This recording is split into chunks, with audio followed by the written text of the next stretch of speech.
So your organization has placed you into a position of authority where you are given a leadership challenge. And this leadership challenge is a team of people that nobody thinks that they can lead.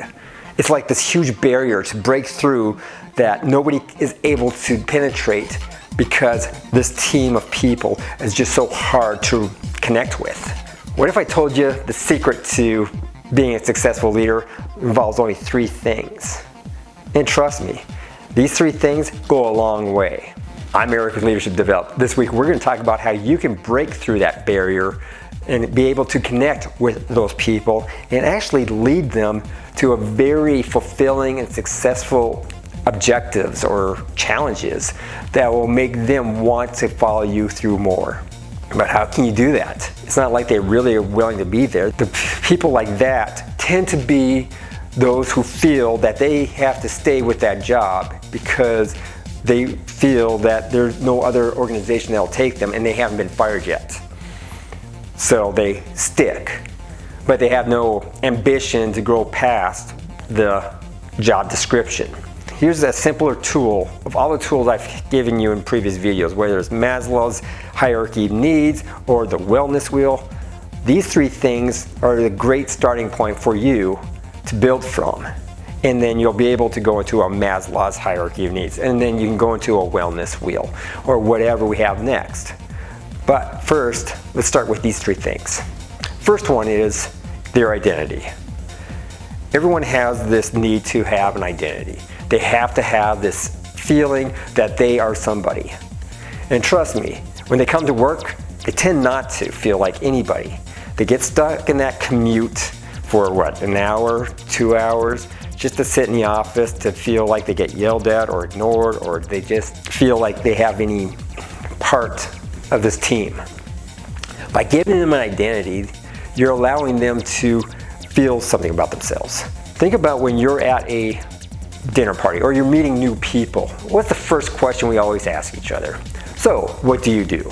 Why do we ask that question? We ask that question because it's a matter of trying to figure out what is that person's identity.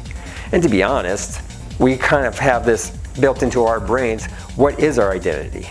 And most of the times, it's associated with work. Help them create an identity that they can be proud of. Allow them to be able to stand, shake a person's hand, look them straight in the eye, and have a smile on their face when they get asked that question and say, I do this. And they're proud of what they do. The second thing is purpose. Purpose is that age-old question of what is the meaning of life? Why am I here? By having purpose, we can then map within our minds what tasks need to be done. We give our team members purpose that helps them get past the rigid thinking of their job description, that they actually will start contributing more knowing that their purpose is to help the organization do something greater.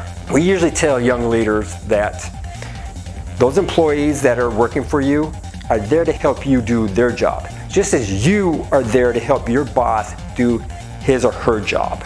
By giving them an idea of what their piece of the puzzle is over the greater picture, allows them to start thinking past the job description. And they start exploring how they can contribute to the greater goal. It even allows them to make decisions that will earn their trust with you. And you'll find how important that is to build trust through decision making. Just by understanding that purpose is just helping them understand what their piece of the puzzle is for the grand picture goes a long ways. And the third item is growth.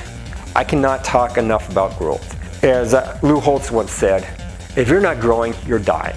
So what can you do to help them grow? You can help them by sending them training seminars, by having them be part of different workshops, lunch and learns, or just investing them into after-hour schooling or higher education that will help them do their jobs better. Maybe it will help them expand their ideas of how corporations work by helping them find the courses that will expose them to other things that could help solutions to you. And the byproduct of all that, they create a network. With that network, they're able to ask their cohorts in those seminars or those after work classes, what's the best practices that help them become better? It actually kind of motivates them to want to come in and share with you what they have learned. And they want to prove to them how great they are.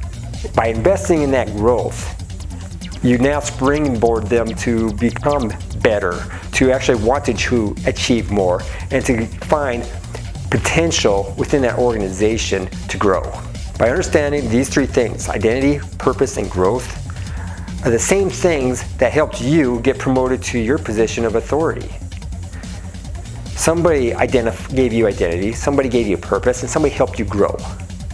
Why can't you do that for these leadership challenges? You'll find that this is the best way to break through that barrier and to be able to have that connection with each individual within that team. And then you can go on to Maslow's hierarchy of needs and the wellness wheel to show these people how much you care about them, how much that they can trust you, and that they can be committed to excellence as you are committed to excellence. I'm Eric with Leadership Developed. If you like this video, hey, do us a favor, give us a thumbs up. Tell YouTube that this video needs to go out to more growing leaders so they can be successful as well. If you missed last week's video, check it out. It's right over here. And if you missed any of our other videos that can help you out, YouTube will show you that these are the ones that will help you next. We'll talk to you again next video.